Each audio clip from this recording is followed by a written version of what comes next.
खबर शामिल करते हैं टंडू आदम से। पाकिस्तान पीपल्स पार्टी की आला क़यादत के हुक्म पर सांगर के जिम खाना पर खुली कचहरी का इनेकाद किया गया, जिसमें सूबाई वजीर साजिद जो खेलों सूबाई सलाहकार पी नूरुल्लाह की शिरकत हुई है।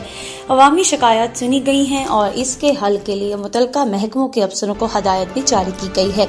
इस मौके पर MPA शाहिद अब्दुल सलाम और PP तालुका टंडू आदम के सदर जनाब जावेद अली शोरू समेत सीनियर रहनुमा वर्कर और डिप्टी कमिश्नर सांगर SSP सांगर भी मौजूद थे।